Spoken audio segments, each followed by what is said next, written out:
Sznurka de Gaïa Wisniewski aux éditions Mémo. Extrait choisi. Depuis plusieurs heures, le traîneau bravait la tempête. À chaque pas, Tomek s'enfonçait un peu plus dans la poudreuse et le froid glacial ne l'aidait pas à avancer. « On est presque arrivé, se répétait-il pour se donner du courage. Enfin, Mirko tendit le bras. « Là, elle est là, regardez! Arrête-toi, Tomek !» Une grande maison en bois se dessinait devant eux. Une maison endormie dans la neige, gelée et couverte de glace. La maison de Sznurka.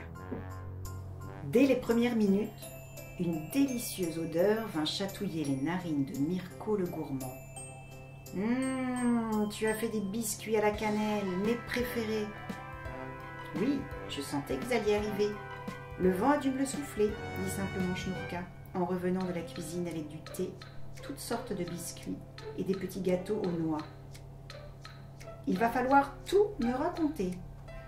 Émile, qui ne parlait pas, lui fit un de ces sourires qui en disaient long. La soirée se prolongea près du feu au son des histoires. Tomek conta leur périple d'hiver, la neige à perte de vue, le changement de lumière, les rencontres, les rivières glaciales à traverser, le bois trop humide pour faire un feu, les ciels étoilés où l'on se perd et l'envie de rentrer à la maison. Puis, chacun retrouva sa chambre et s'endormit au chaud dans son lit. Après avoir marché de longues heures, il aperçut une cage qui pendait à un arbre. Il s'approcha. « Que fais-tu dans cette cage ?» demanda-t-il au tout petit oiseau qui se trouvait à l'intérieur.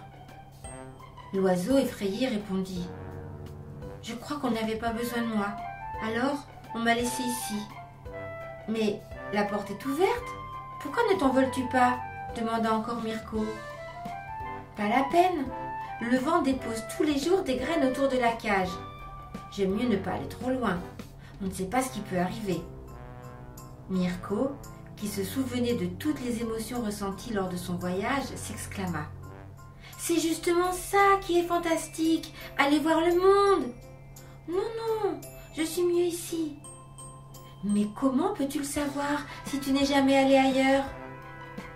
Mirko tendit sa main vers l'oiseau, et l'oiseau, hésitant, vint s'y poser. « Tu vois, tu ne dois pas avoir peur. Dis-moi, comment tu t'appelles? Moi, c'est Mirko. » « Je ne sais pas, répondit alors l'oiseau. Je m'appelle l'oiseau, je crois. L'oiseau, ce n'est pas un nom, ça. Ah bon? Attends, je vais t'en trouver un. Vladimir? Tu veux t'appeler Vladimir? L'oiseau réfléchit. Vladimir. J'aime bien, Vladimir. D'accord. Vladimir, je dois rentrer à la maison. Tu aimerais venir avec moi?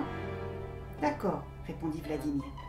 Il se posa sur la tête de Mirko et tous deux s'enfoncèrent dans la forêt.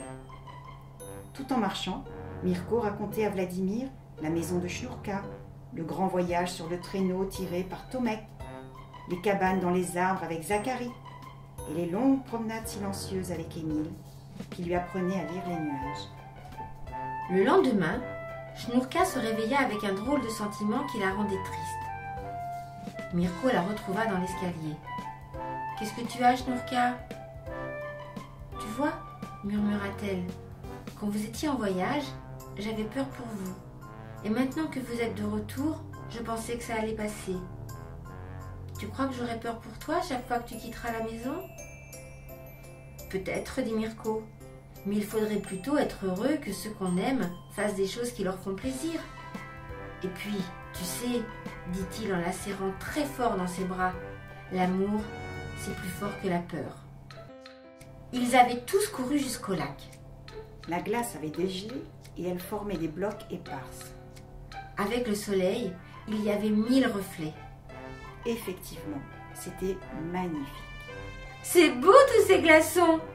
dit Mirko en riant. Et il fit un câlin à Tomek. « Que regardes-tu, Tomek ?» lui demanda Mirko. Tomek, le regard perdu au loin et le sourire aux lèvres, lui répondit. « Le bonheur, tout simplement, le bonheur.